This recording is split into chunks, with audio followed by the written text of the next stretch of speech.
جب جادو کا تماشا دکھانے پر وزیر خزانہ بنانے کی پیشکش کی گئی۔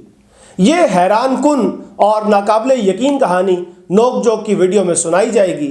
میں ہوں عمیر محمود۔ جان میکلاگلن نامی ایک صاحب تھے جو امریکی خفیہ ادارے CIA میں کام کرتے تھے۔ ترقی کرتے کرتے ڈپٹی ڈائریکٹر کے عہدے تک پہنچے۔ جب 2004 میں CIA سربراہ جارج ٹیننٹ نے استعفیٰ دیا تو میکلاگلن صاحب کو قائم مقام ڈائریکٹر بھی لگایا گیا۔ ان کا ایک مشغلہ تھا، وہ شوقیہ طور پر جادوئی شعبدے میجک ٹرکس دکھایا کرتے تھے۔ اپنے ساتھیوں کے سامنے بھی اور دوسرے ممالک کے دوروں میں بھی وہ مذاق ہی مذاق میں اس فن کا مظاہرہ کیا کرتے تھے۔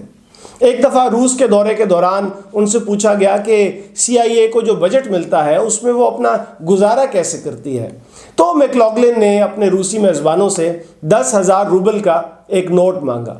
وہ نوٹ لے کر انہوں نے اسے تہہ کیا، فولڈ کیا، اور جب دوبارہ کھولا تو 10,000 روبل 1,00,000 روبل بن چکے تھے۔ یعنی انہوں نے مزاحیہ انداز میں بتایا کہ وہ جادو کے زور سے CIA کو ملنے والا بجٹ بڑھا لیتے ہیں۔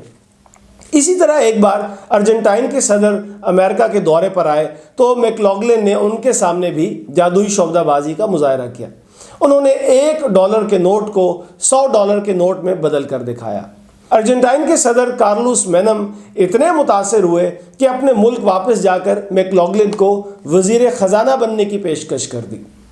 یہ بات درج ہے کرس وپل کی کتاب میں جس کا نام ہے The Spy Masters: How the CIA Directors Shape History and the Future۔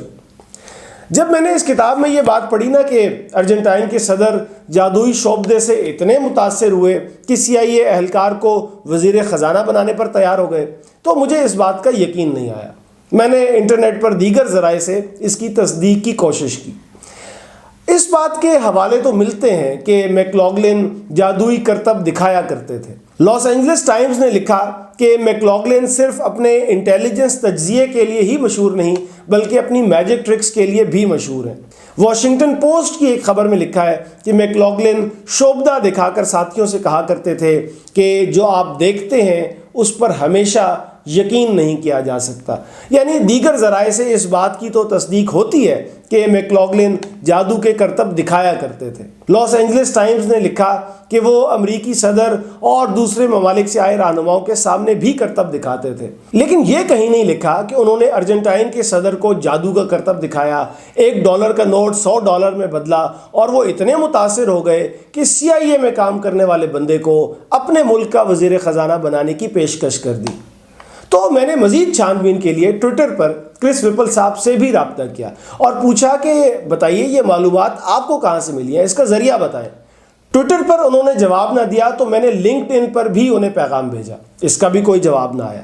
یہ سب میں نے اس لیے کیا کیونکہ کتاب میں درج بات پر مجھے یقین نہیں آ رہا۔ میں جاننا چاہتا ہوں کہ کرس وپل کو یہ بات کس نے بتائی۔ بھلا ایسے کس طرح ہو سکتا ہے کہ کسی غیر ملکی کی شعبدہ بازی سے متاثر ہو کر اسے ملک کا وزیر خزانہ بننے کے لیے کہا جائے، اور غیر ملکی بھی وہ جو امریکی خفیہ ادارے کا اہلکار ہو۔ پھر مجھے اپنے ملک پاکستان کا خیال آ گیا۔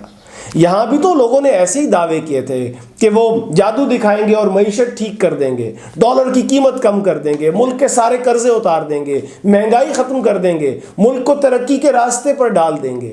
IMF نہیں آتا تو نہ آئے، آئی ڈونٹ کیئر، IMF سے ہدایات نہیں لیں گے۔ میں نے سوچا کہ ارجنٹائن کے صدر اگر جادو دیکھ کر اتنے متاثر ہو گئے تھے تو یہ کوئی زیادہ حیران ہونے والی بات بھی نہیں۔ اپنے پاکستان میں تو جادو دکھانے کا صرف دعویٰ کرنے پر ہی حکومت بھی مل جایا کرتی ہے اور وزارت خزانہ بھی۔